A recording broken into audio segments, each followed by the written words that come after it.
Are you a responsible gun owner? Are you a responsible gun owner? Are you a responsible gun owner? Are you a responsible gun owner? Are you a responsible gun owner? Are you a responsible gun owner? The PNP Civil Security Group would like to advise all firearms holders to renew their license to own and possess firearms and firearms registration within 6 months before its expiry date.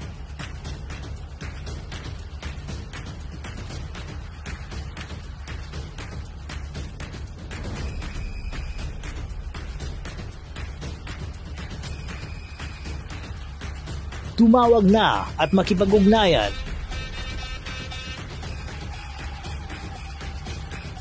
Be a responsible gun owner and be a good Filipino citizen. Huwag maging biktima ng expired mong lisensya.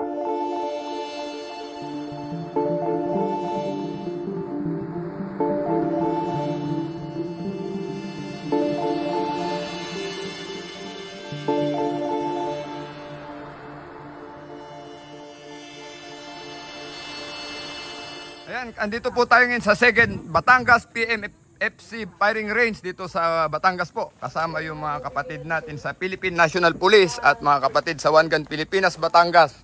Magandang hapon po sa inyong lahat, no? At ayan, at kasama ko si Kuya Oscar de los Reyes, ang batang 10mm ng Arms Corps. Yan, ayan. So, yan, ano pong gagawin natin, no? Nakikita nyo po doon, may lobo, no? May lobo po, ang puputukan natin yung nasa ilalim. So it's like a hostage taker po yung nandun, yung yung maliit na lobo. Yung nasa ibabaw po yung ating hostage victim. Now, dahil nauuso na po yung inside waistband, kung matutuloy po yung batas, ibig sabihin, pwede na daw yung inside waistband. Pero hindi po pwedeng ganito nakalabas. Kailangan nakatago po yan. From the holster, meron tayo isang bala. So baka Marco, malapit yata to, no? Medyo layuan natin. This is 10mm mga kapatid ha. This is semi-compact 10mm ng Arms Corps. Titignan natin kung tatamaan natin yung lobo sa baba. Kung pinutukan natin, tinamaan po, no? So ganun po, kabilis. Hostage situation, dapat mag-react po tayo ng ganun kabilis. Minsan dinadaldal pa natin yan para libangin. Pero puputukan pala natin. So yun, tinamaan po yung ating hostage taker. Maraming salamat po. Arms Corps 10mm po. Semi-compact, accurate, reliable. Magandang baril po. Mabuhay po ang Arms Corps. Okay, thank you.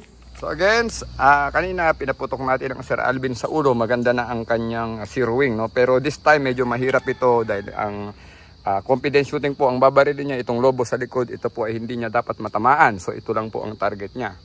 Si Sir Alvin ay One Gun Pilipinas, Batangas chapter yan. So Sir, i-review kita para hindi ka ma-pressure, no? Kanina ang tinuro ko sa iyo yung eye focusing, tama, no? So please draw your gun from the holster. Kunin sa dibdib. Aim your target. High grip po, high grip, mataas, yan. Extend your arm. Tapos, itama po natin ang pag-grip ng baril, yan. Ang pagkalabit po, yung kaninang tinuro natin. Get your wall. Dahan-dahan. Boom. Yan, alright. So, mamaya, nakalow ready pong baril. Basta tandaan nyo po, extend your arm, pantay. Pag nakita na ninyo yung target, focus ang mata ron sa pinakagitna ng balloon. Itapat nyo ang front sight. Dahan-dahan mong kalabitin. Okay? Ready? Up. Down. Up. Dahan-dahan ang kalabit. Bang. Yun. So, yun. Atras tayong konti. Masyado malapit yan. Yan. Ready? Up. Down. Up. Dahan-dahan ang kalabit. Bang. Yun po, ganun ang sequence, no? So, ganun po ang sequence. Maglalagay tayo ng isang bala. Okay? Po. I-release ko lang mag. Oop. Alright. So, may load po kayong isang bala, no? Low ready. Low ready. Gitnang-gitna ng balon ang mata po. Pagtapat ng front sight, pull your trigger slowly. Ready? Are you ready? Pag ready na po, yes sir, kamo lang. Are you ready? Yes, sir. Up! Dahan-dahan ang kalabit. Good! Ayan na. Rock your slide, 3 beses sir, 3 beses. Ayan.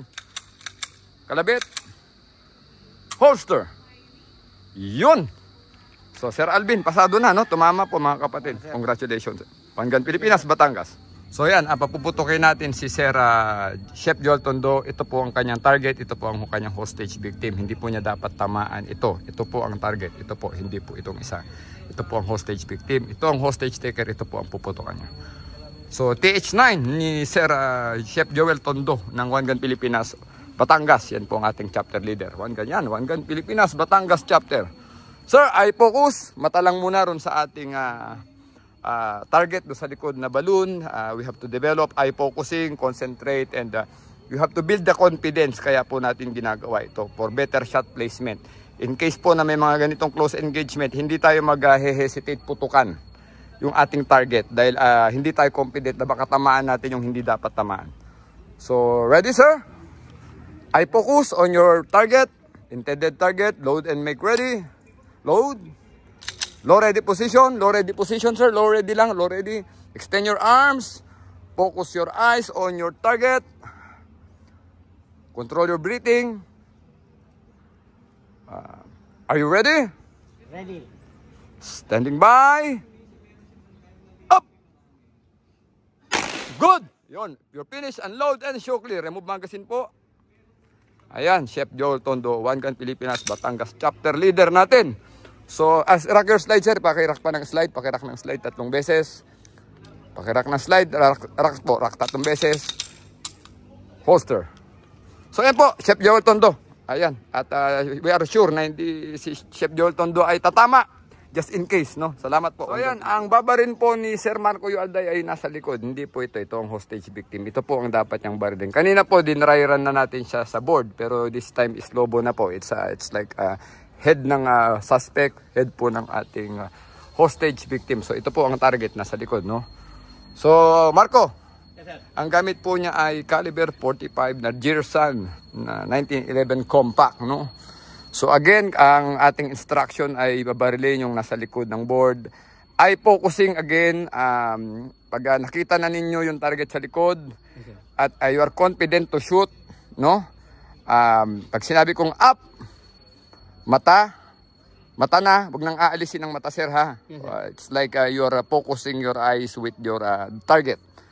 Kapag nakapag-focus na ang mata, walang po kayong titingin sa baril, titingin lang kayo sa target. Pag nakapokus ang mata sa target, pagtapat ng front side dun sa lobo, sa pinakagitna ng lobo, engage your target. Okay sir, are you ready? Standing by. So load and make ready. So that is low ready position, ano? Low ready position po. Extend your arms again. Extend, eye focus. Control your breathing. If you're ready. Ready. Up. Good. Load, unload, and show clear. Remove magazine. Rock your slide. 1. Isa pa, 2. Kalabit. Down. Very good. Ayan, pinasa ni sir ang ating confidence shooting. Makikita nyo, napakaliit lang yung area na yan. Pwede niyang mahagip to, pero hindi niya nahagip. So, congrats sir, congrats. Thank you, sir. One Gun Pilipinas. Thank you po. Mabuhay One Gun Pilipinas! Mabuhay! Mabuhay One Gun Pilipinas! Mabuhay! Mabuhay One Gun Pilipinas! Mabuhay! Por la Patria!